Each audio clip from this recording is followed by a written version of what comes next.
কেরে হানিফ, খবর কি? খবর তো খুবই ভালো। তেটেরা ভাই, এতদিন পর বাজারে আসলে? এ মোগা, আমি তো প্রায়ই বাজারত আসি, তোর সাথে দেখা হয় না, এই আর কি। সে যাই হোক, মেলা দিন পরে আসলে কি খাবে কও? না না, আমি কিছু খাবো না, তা একটা বিষয় জানবে এলাম। কি বিষয় কও, দেখি কোনো সমাধান করে পারি নাকি। তোর দোকানের বদনা কলসি এলে বেচা কেনা হয় নাকি এমনি খালি সাজে থুসু? চলিচ্ছে মোটামুটি, কিন্তু দ্রব্যমূল্যের বৃদ্ধির কারণে কাস্টমারে মুরগির মতো খোঁজা লাগিচ্ছে। আগে দিনভর চাপে থাকছি, কখন দিন চলে গেছে টেরই পাইনি, আর এখন সারাদিনই বসে থাকা লাগে। কি আর করবো, সবাই অভাবানটনের মধ্যে আছে, এই জন্যই ব্যবসাপাতি হচ্ছে না। তা টিবলের ব্যবসা ধরছো নাকি? দুটো টিবল দেখলাম ওইখানে আসার সময়। আমি তো এক কোম্পানির ডিলার, ওই কোম্পানির যত টিবল আছে সব আমি বিক্রি করি। কে, তোমার কি কোনো টিবল লাগবে নাকি? আমার কাছে খুব ভালো মানের টিবল আছে, দামও কম নেমুনি, কোনো চাপ নিও না, তুমি আমার কাছের ভাই। থাম থাম, না বুঝে খালি কথা কস, এটা তোর আগের থেকে অভ্যেস। আমি কি কই সেটা আগে মন দে শোনে, তুই কি সরকারি কোনো টিবল বেচিস?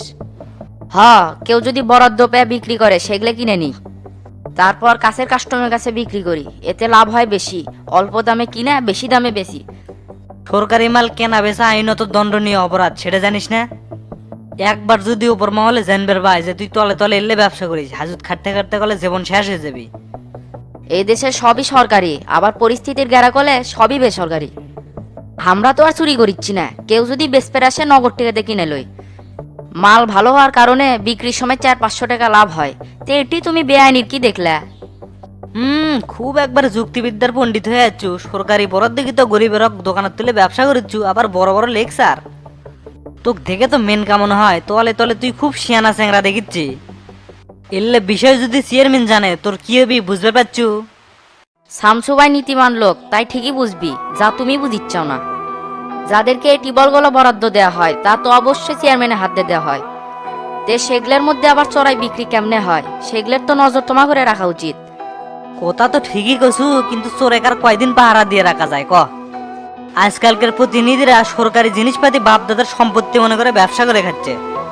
শোন হানিফ, চেয়ারম্যান ব্যক্তিগতভাবে জানবার আছে তোর তা কি কোনো টিউবওয়েল বেচছে তোর কাছে? তো তা হারামজাদা তো 15টা টিবলের কথা কছিল, তে এগুলো তো আমি নিনি। সেই দিন আমার কাছে টাকা আসিল না, তাই নিবার পাইনি। তাহলে তো নিশ্চয়ই অন্য কারো কাছে বিক্রি করছে। 15টা টিউবওয়েল কম টাকা হবে, তুই কি জানিস কার কাছে বিক্রি করছে?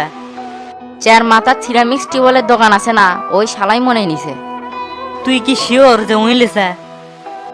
শিওর মানে 100% শিওর, ওর গুদম ঘড়িতে ওই রেখে দিছে, তুমি গেলেই দেখতে পারবে। অগরে কামই তো এগলা, দামি জিনিস কম দামে কিনা বেশি দামে বিক্রি করবি, এতে অগরে লাভ বেশি হয়। ভালো একটা তথ্য দিলু, আজকে যদি প্রমাণ পাই না আমাকে দুইজনেরই খবর আছে। সরকারি জিনিস নিয়ে ব্যবসা, এর পরিণাম কিন্তু ভালো হবি না। আমি যে এগুলো তোমাক কলাম ভাই, ঠোঁটের ফাঁক দিয়ে কিন্তু একবারও বের হওয়া যাবি না, কোলে কিন্তু আমার খবর হয়ে যাবি। ওই চাপ তোর লওয়া লাগবি না, আমার মাথায় চুল কম তাই আমার ধৈর্য কম। জানি জানি, এই ডায়লগ আমি জানি। তোমার কাছে ভাই একটাই রিকোয়েস্ট, মুখ ফসকে জানিয়ে কথা একবারও না বের হয়। চিন্তা করিস না, তোর নাম কেউ জানবে পাবি না, থাক গেলাম। আচ্ছা যাও।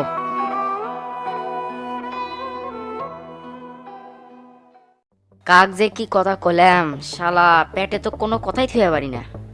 এখন টেরা যায় যদি মানিকেক ধরে, তখন তো ভেজাল লেগে যাবে। সব দোষ আমার ঘাড়ে পড়বি, তখন লোকে কবি সব হানিফ কষে। কি যে মুসিবতে পড়লাম, যা আছে কপালে তাই হবি, এত চিন্তা করে পারবো না।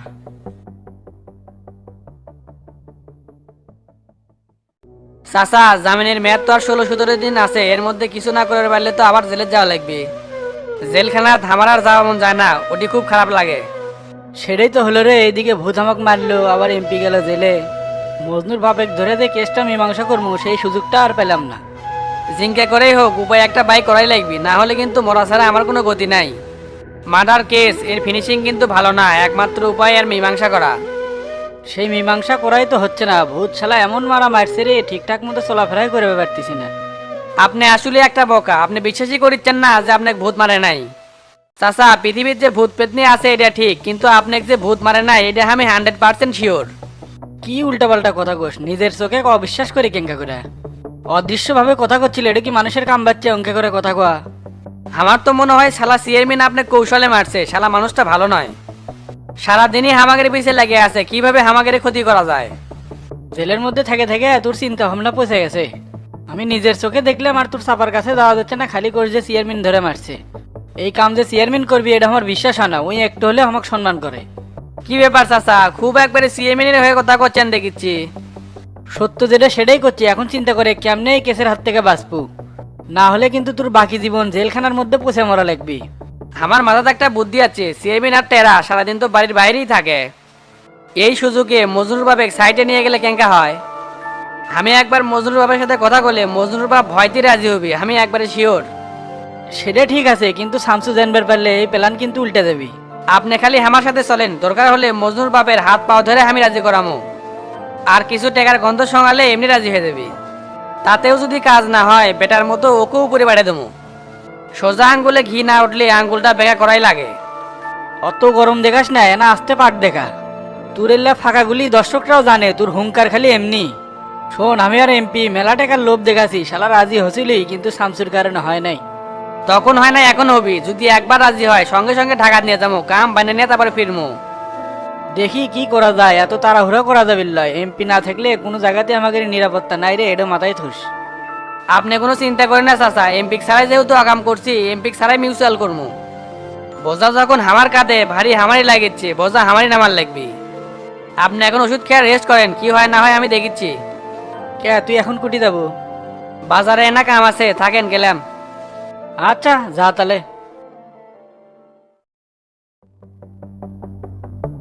ওরে শালা টিবল দে না ভর্তি এটি। এই মাদারি মনে হয় কম দামি জিনিসপাতি কিনে বেশি দামে বেচে, এটাই মনে হয় আর কাম। কেরে মানিক, তো তার কাছ থেকে কয়টা টিবল কিনছু? সবই তো জানে শুনেই যাচ্ছেন, আবার জিজ্ঞেস করেছেন কে? এ মানিক, যা যা কই তার উত্তর দি, অত উল্টা পাল্টা কথা কইস কা? দেখেন টেরা ভাই, উই বিক্রি করছে, আমি টাকা দিয়ে কিনছি, এটি কিন্তু আমার কোনো দোষ নাই।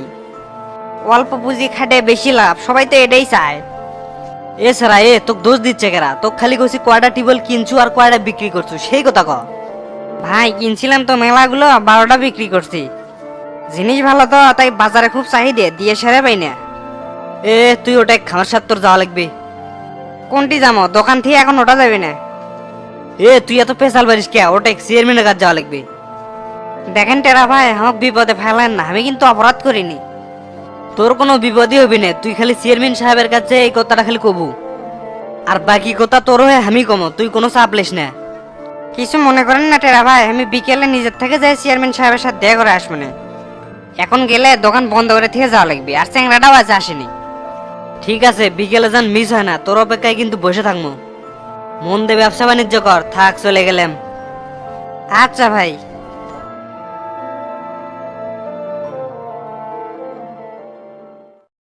আচ্ছা রূপা, তোমার মা ওই বাড়িতে একলা একলা কেমনে থাকে? বলে যে এটি তো স্বামীর ভিটা, এটি থাকতেই ভাল লাগে। মানুষ মরে গেছে, এখনো ভালোবাসা মরেনি। হাই রে ভালোবাসা! ভালোবাসার কি শেষ আছে? ভালোবাসা তো অবিরাম। তা শুনলাম এমপি বলে জেলে। অপকর্ম করলে দুনিয়ার তো তার শাস্তি হবেই রে মা। এই এলাকার উন্নয়নের জন্য অনেক বাজেট আছে, তাই তো ছেলে এগুলো আত্মসাৎ করছে। যাই হকদারের হক মারে খায়, তাই একদিন না একদিন ফাঁসবি রে মা। এই কথা আপনি ঠিকই করছেন চাচা, নেতৃত্ব দেওয়া খুবই কঠিন। এনা 19-20 হলেই ফাঁসা যাবি। তা বাবা, শুনলাম শফিকাক বলে ভূত সেই মারা মারছে।